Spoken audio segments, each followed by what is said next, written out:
Želela sem izkoristiti priložnost in ljudi resnično prositi, naj se oglasijo.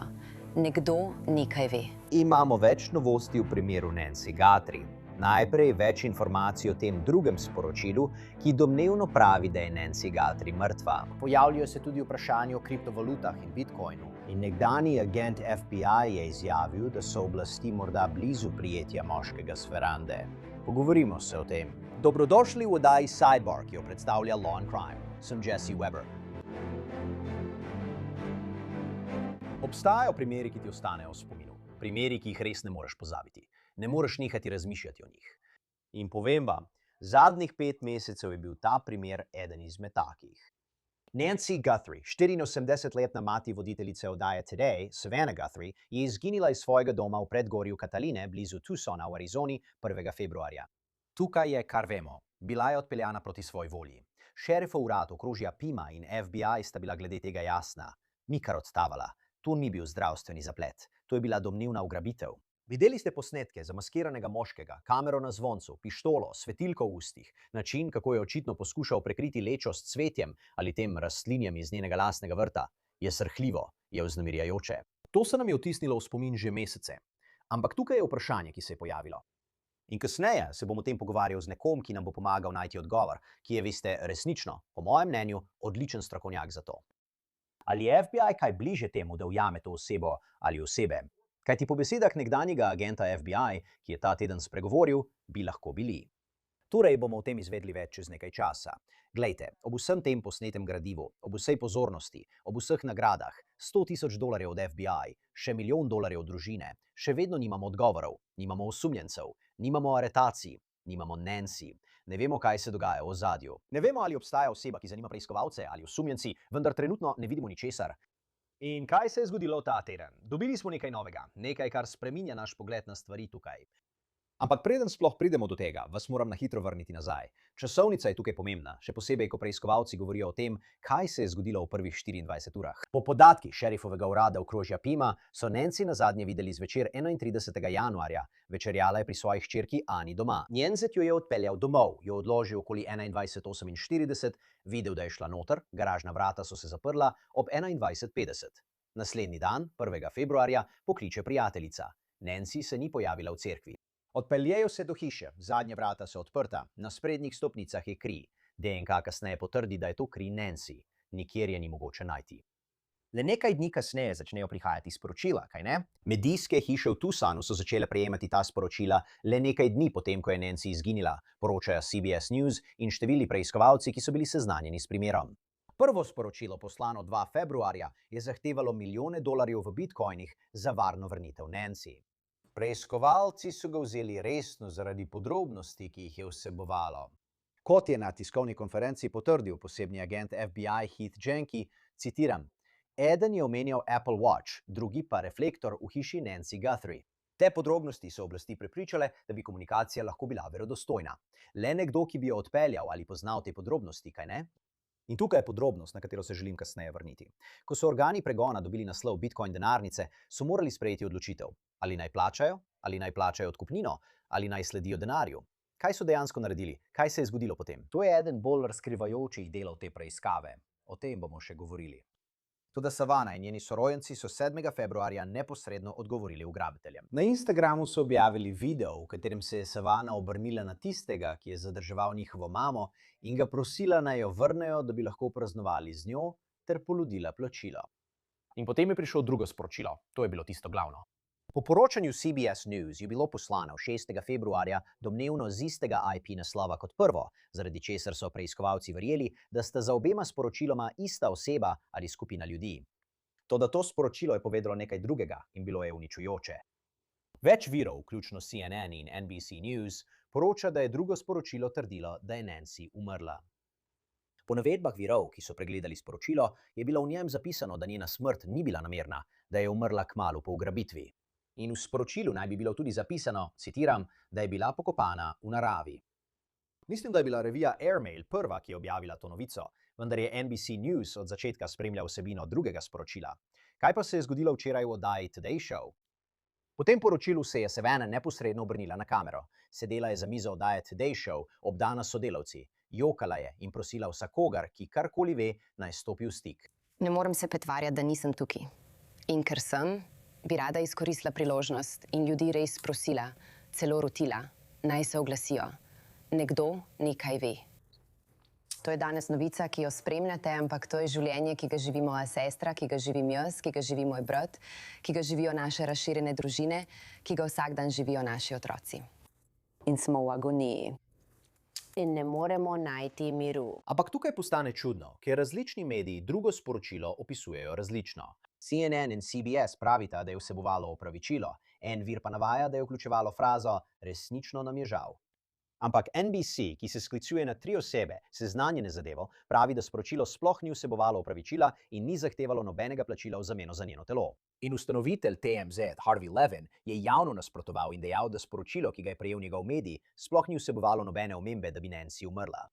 Toda na vprašanje, ali so oblasti potrdile, da so sporočila resnična, ni nobene javne uradne izjave FBI ali šerifovega urada okrožja Pima, ki bi dokončno potrdila, da so sporočila pristna, kolikor lahko vidimo v času tega snemanja. In prav to se želim poglobiti.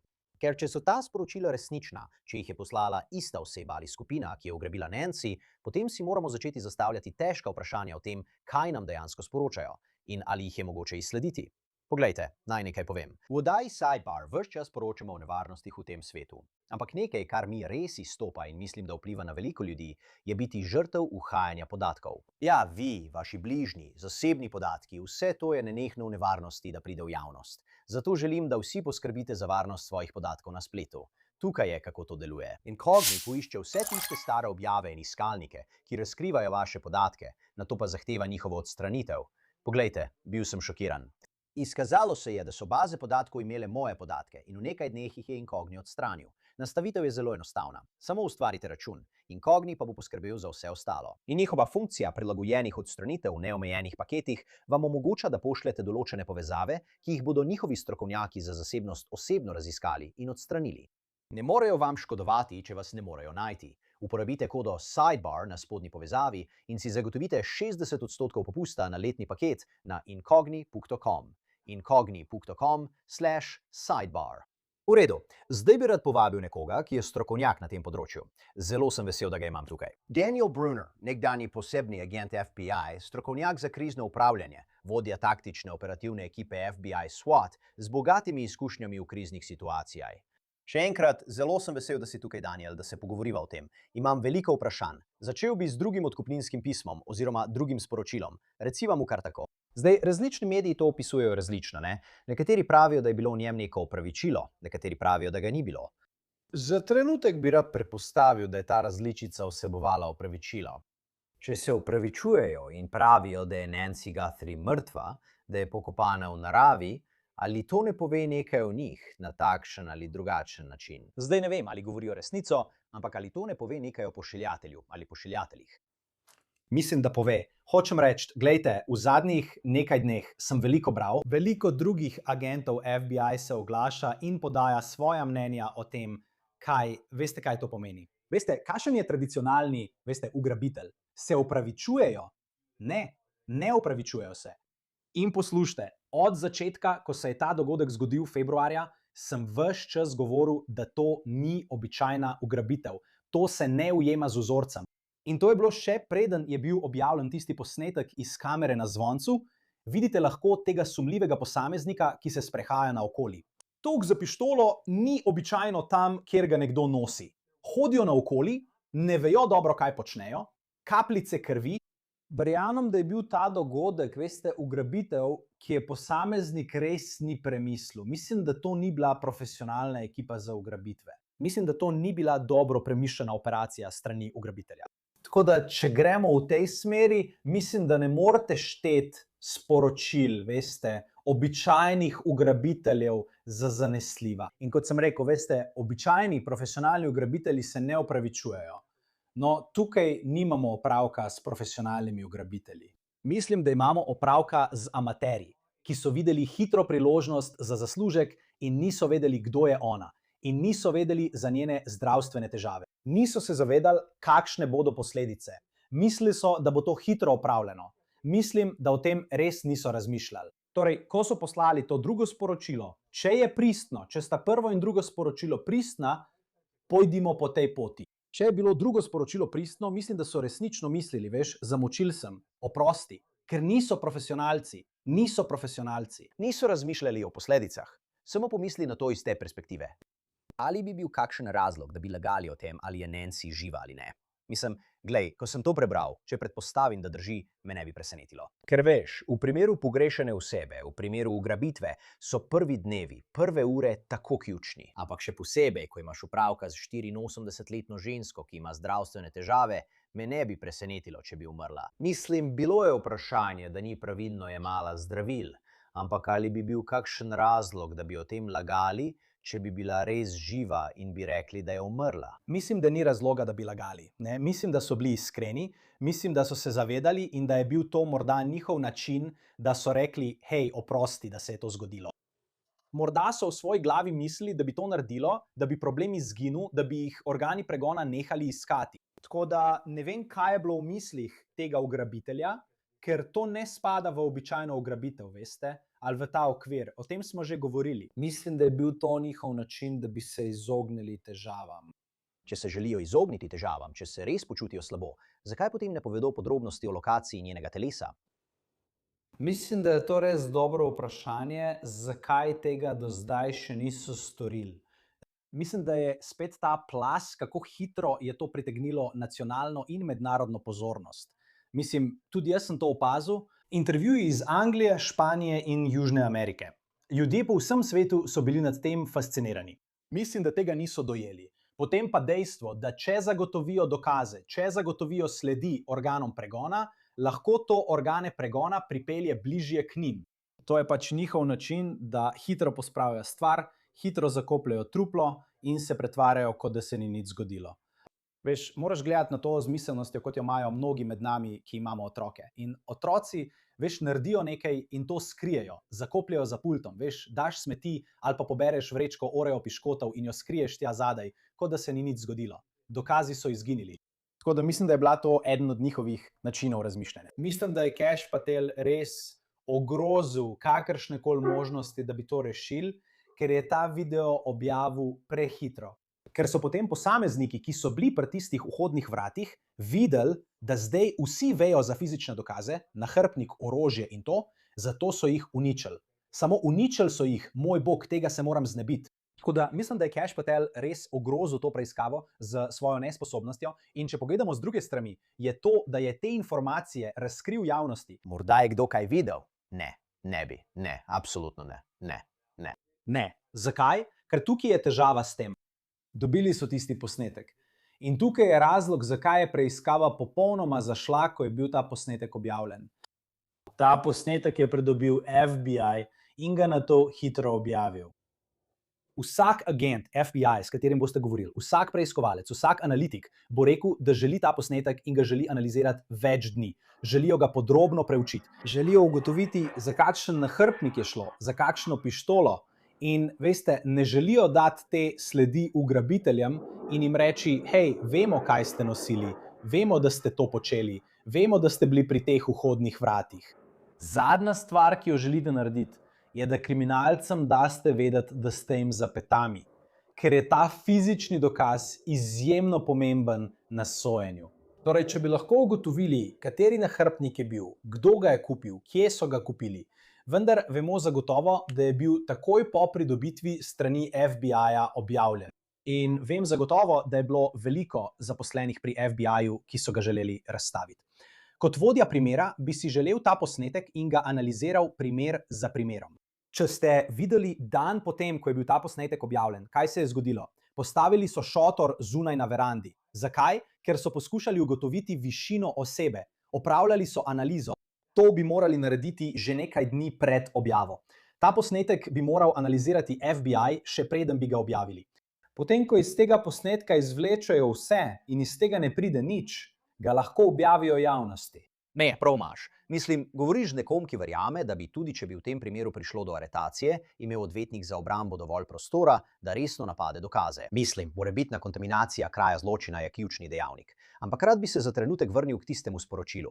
Kako so oblasti lahko morebiti preverile pristnost sporočila ali rekle, da verjamejo, da jo je poslala ista oseba kot prvo opombo, kaj ne? Prvo sporočilo, ki je vsebovalo zahtevo za odkupnino in ključne podrobnosti o uri Apple Watch, o torbici, spomnite se na osvetlitev ozadja. Zdi se, da to nakazuje, da bi podrobnosti v njej lahko poznala le oseba, ki je storila ali naj bi storila kaznivo dejanje.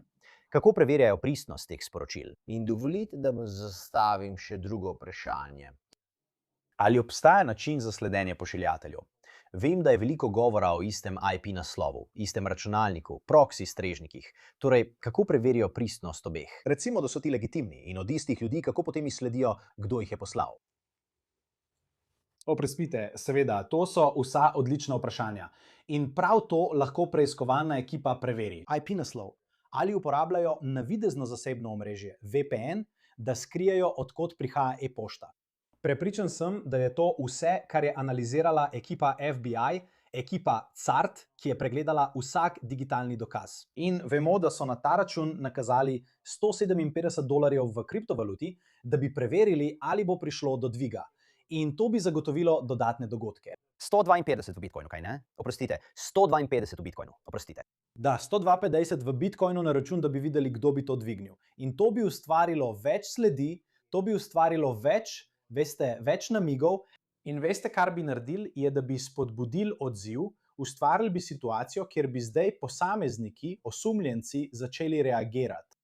Tako da, ja, vsak posamezen del tega, enota za vedenjsko analizo v kvantiku, strokovnjaki za razumevanje in uživljanje v miselnost teh kriminalcev. Prepričan sem, da so si to ogledali in videli, da gre za isti jezik, isti ritem, iste geste, isti način pisanja. Vse se spremeni, kot sem rekel, iz sekunde v sekundo. Kar pravijo, je drugačen jezik, drugačen ton. Torej, vsak posamezen dokaz, od trenutka, ko je prinesen, zakaj je šel na TMZ in zakaj je šel na lokalno postajo, vse to je analizirano. In ekipa za analizo pri FBI, eni najboljših na svetu, nekateri od teh ljudi to počnejo že vse življenje. Oni bodo to našli. Če obstaja možnost namiga ali sledi, bodo šli po tej poti. Prepričan sem, da so preučili vsako sled, da bi ugotovili izvor teh e-poštnih sporočil in komunikacije. Zakaj je bila to e-pošta? No, pojdimo na te strežnike. Pojdimo na strežnike. Veste, je bil to Gmail? V redu, Gmailu bomo vročili sodno odredbo. Poglejmo ta račun. Kdo je odprl račun? Kdaj je bil odprt? Kateri je bil IP naslov, s katerim je bil račun odprt? Vsak posamezen del ni le pogled na e-pošto in kdo je bil pošiljatelj, ampak poglejmo račun. Kdo je odprl račun? Kdaj je bil odprt? Kdaj točno? Veste, kje je bil IP za dostavo? In kolikokrat je bil dostopan do njega? Kolikokrat so se prijavili? Pregledali so vse, zato sem prepričan, da je bilo vse razčlenjeno. Če se vrnem k nečemu, kar ste omenili, so se morali organi pregona odločiti, kaj ne? Torej, kaj naj naredijo s to denarnico? Torej, po poročanju New York Posta je FBI v to denarnico položil $152. $152 v Bitcoinu. Zahteva je bila za $4 milijone v kriptovaluti. Vložili so 152. Govorili ste o spodbujanju odziva. Nič se ni premaknilo. Samo stoji tam. Zakaj mislite, da je tako? Ali vam to kaj pove? In videl sem članke, ki namigujejo, ali je bila to napaka, da so to naredili na tak način. Kakšno je vaše mnenje? Mislim, da je prav to tukaj pozornost medijev na dogodek, pozornost na vse, kar se je zgodilo. Mislim, da so, po mojem mnenju, ugrabitelji izvedeli za to. Tako da, ko so ljudje začeli, veste, ugibati v redu, zahtevajo Bitcoin, potem so prišli strokovnjaki za Bitcoin in rekli, če to nakažete prek Bitcoina, bodo lahko z dvigom. Mislim, da je to mogoče. To je nekaj, kar je treba upoštevati, da niso dvignili, ker niso vedeli. Mislili so, da je to pač, veste, brez prstnih odtisov. In potem so morda s spremljanjem medijev in branjem o tem izvedeli za to. Zato, ko imate situacije s talci, nočete množičnih medijev, veste, pri banki. Torej, imate situacijo s talci, nočete, da kamere snemajo, kaj počnejo organi pregona, ker lahko storilci to gledajo iz notranjosti banke. Torej, je to morda ista situacija, kjer so se sproti učili in si mislili, moj bog, če dvignem ta Bitcoin, me bojo lahko izsledili. To je možnost, ki jo je treba upoštevati. Morda so zato o tem premislili in rekli, v redu, to bi lahko vodilo do mene. Mimogrede, ves čas praviš, da so bili ugrabitelji. Ali verjameš, da je tukaj več ljudi? Drugače povedano, tudi sam sem videl takšna poročila. Ali naj verjamemo, da je tisti nerodni tip na verandi ista oseba, ki bi lahko poskušala voditi prefinjeno izsiljevalsko operacijo s kriptovalutami? Ali misliš, da bi lahko bilo v to vpletenih več ljudi? Poslušaj, ne morem. Jaz, veš, kot preiskovalec primerov 20 let v New Jerseyju, nikoli ne rečem, veš, dokončno, da gre za eno osebo ali za 10 ljudi. Tako da ja. Sam bi rekel, veš, da je bolj verjetno, da je bilo pletenih več kot ena oseba. Možno je, da je ena oseba vse to izvedla. Je mogoče. Ampak mislim, da je samotni volk, če uporabim izraz iz terorizma, manj verjetna možnost. Ne mislim, da je to ekipa 10 ljudi. Mislim, da so to 1, 2 ali 3 osebe, ki so se zbrale in rekle, to je precej kul, pejmo v to. Tako da bo to hiter zaslužek, ampak da bi to naredila ena oseba, je mogoče, vendar manj verjetno. 10 ljudi, malo verjetno. Ker mislim, da če bi bila to velika ekipa, bi eden od teh ljudi že popustil in dal informacije. No, ali ni to zanimivo? Ker vemo, da sporočilo ali sporočila poslana TMZ niso bila nujno od ugrabitelja ali ugrabiteljev. Prišla so od nekoga, ki je imel informacije. In spet se vračam k temu, da sem veliko bral o tem primeru. Nekateri verjamejo, da bi to lahko bil nekdo, ki je povezan, morda partner neke vrste, sorodnik, karkoli že. In veste, to bi bil nekdo, ki ima informacije. In zdaj se sprašujem, če zdaj, ko izvemo malo več o zapiskih in malo več o motivih, ali je to nekaj, kar še ni bilo v celoti raziskano, pa bi moralo biti, ali bo kdo se oglasil z informacijami. Veste, nikoli ni prepozno. Slišite Savannah Guthrie, ki na oddaji Today Show izreka to prošnjo. Nekdo nekaj ve. Jasno je, da ima javnost morda tukaj odgovore. Ampak to se res vrača k tej ideji, ali se ni zdelo, da ima nekdo informacije in je pripravljen stopiti naprej ob pravi spodbudi. Ja, nekateri izmed najboljših primerov v tej državi so rešeni ne tako, da gremo za glavnim akterjem, ampak da gremo za stranskimi posamezniki. Ujel sem ubežnika v Mehiki. Ujel sem ubežnika v Mehiki. Ne tako, da sem šel za ubežnikom, ampak tako, da sem šel za nekom, s katerim je komuniciral tukaj v Združenih državah. Tako sem lahko dobil lokacijo ubežnika. Vem, da Whiteyja Bulgerja niso ujeli. Niso ga iskali, očitno njegovo ime je bilo med 10 najbolj iskanimi iz Bostona, ampak so šli za njegovo žensko spremljevalko. Njo so dali na seznam. Tako so našli Whiteyja Bulgerja. Torej, če gredo za sekundarnim ciljem, ki ima morda manj pozornosti ali dela več napak, mu ponudijo nagrado in rečejo, poslušaj, ne gremo za tabo, gremo za glavnim ciljem. Torej, to je taktika, za katero sem prepričan, da veliko izjav, ki jih je dala Savannah Guthrie, veliko izjav, ki so jih dali člani družine Savannah, ni bilo namenjenih akterju ali akterjem, ki so to usklajevali. Bile so namenjene sekundarnim osebam. In potem je bilo veliko ljudi, ki so jih nagovarjali z besedami, poslušajte, samo javite se. Veste, glavni ugrabitelji so brezsrčni. Oni, veste, gremo po tej poti, da so oni strokovnjaki, ampak oni ne bodo tisti. Oni so sprejeli odločitev, da to naredijo. To so sekundarne osebe, ki so bile pritegnjene ali zvabljene noter. Morda bodo ti ljudje popustili in začutili nekaj sočutja ter posredovali te informacije Savanni. Daniel, omenil si nekaj na začetku o tem, kako vidiš kolege, nekdanje kolege, člane FBI, ki komentirajo. Moram te vprašati o tem. Torej, nekdanja posebna agentka FBI, Maureen O'Connell, je bila v oddaji Megyn Kelly, njeni radijski oddaji, in je rekla, mislim, da se približujejo tipu z verande. In ko bodo ujeli tipa z verande, se bo sprožil plaz informacij. Zdaj, ko se je sklicevala na svoje vire, je rekla, da je 75% prepričana, da bo ta skrivnostna oseba, ki je organom pregona uhajala skoraj 5 mesecev, kmalu prijeta. Zakaj bi to rekla? Katere informacije misliš, da bi jo pripeljale do takega prepričanja? Kaj bi v praksi sploh pomenilo, da se približujejo? Mislim, lepo je razmišljati o tem, ampak zanima me, kako bi ona to lahko vedela. Poslušaj, ne bom sedel tukaj in očrnjeval drugih nekdanjih kolegov, ki hodijo na druge mreže in dajo takšne izjave, ter pravijo, da je 75% možnosti, da se približujejo. Ona je upokojena agentka FBI, prav? Nima dostopa do spisov primera. Tudi jaz ga nimam. In zato sem prepričan, da če iz kakršnega koli razloga ona govori z ekipo, ki vodi primer, in ji posredujejo informacije, bi me to zelo presenetilo. Ker kot agent FBI smo bili vedno opozorjeni, Z mediji se ne govori. Kot agent FBI imaš službo za odnose z javnostmi, imaš, veš, OPA, Urad za odnose z javnostmi, OPR, in nikoli ne govoriš z mediji.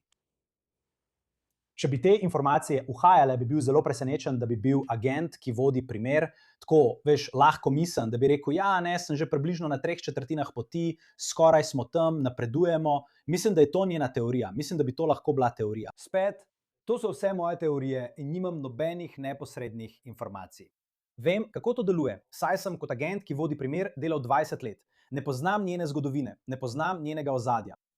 Ampak jaz, veste, večina agentov napreduje v verigi poveljevanja. Torej je bila ona del tega, morda je bila stran od konkretnega dela na primerih 10, 15, 20 let, jaz sem bil odsoten 3 leta, tako da vem, kako to približno deluje na terenu. Spet, zakaj bi ona to rekla, ne vem. Morda samo zato, da ustvari vtis, da se stvari približujejo in da je več pozornosti.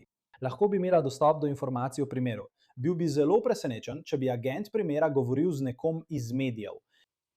Še ena stvar, preden zaključiva. Tu je nekaj, o čemer sem se spraševal, nekaj, na kar sem upal.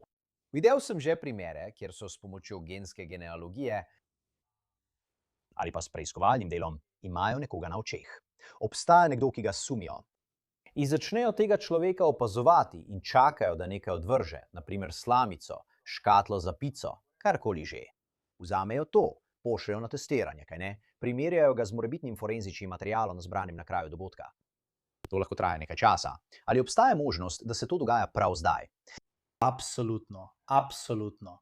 In to je bilo in tukaj se vrnem k temu, kako je Cash Patel oviral preiskavo. To je iztirilo možnost, da bi izsledili posameznika. Nekdo, ki je na položaju direktorja, vodje ali predsednika, nikoli ne bi smel vplivati na potek nečesa, kar se izvaja na terenu. Direktor FBI ne bi smel vplivati na terensko preiskavo. Pa je, s tem, ko je objavil tisti video. To ni edini primer, ko je vplival na preiskave. Ni dober direktor vpliva na preiskave na terenu. To je grozno, da to počne prek družbenih omrežij. S tem, ko je to oviral, je imela ekipa možnost, da najde tega posameznika, da se mu približa, da izvaja nadzor. Javnost ne potrebuje videoposnetka, dokler ni popolnoma izčrpan. Lahko bi določili lokacijo, lahko bi sledili posamezniku, lahko bi izvajali nadzor, zbrali, kot si rekel, dokaze, DNK. S tem, ko so spremenili potek preiskave, so zdaj povzročili, da je težje priti blizu posameznika, ki je osumljenec. To ne spremeni dejstva, da so še vedno lahko tam, ampak še vedno, ja, pridobivanje DNK, izvajanje fizičnega nadzora, po starem, samo sledi osebi, veš, življenjski ritem, vsakodnevne navade. Če je posameznik pustil DNK, verjamem, da je verjetno, da je tam nekje DNK dokaz. Upajmo. Vendar je to res ogromen izziv najti v hiši tisti majhen košček dokaza. Ampak kdo je najboljši? Forenzična ekipa FBI-ja, eni najboljših na svetu. Oni bodo to našli. In posamezniki, ekipa za opazovanje, upajmo, če se približajo temu posamezniku, bodo dobili DNK. Upam, da se to res dogaja. Daniel Brunner, res cenim, da ste prišli. Zelo sem užival v pogovoru. Že nekaj časa sem želel govoriti o tem. To so res pomembni dogodki, moral sem jih nasloviti. Ampak hvala vam, da ste si vzeli čas.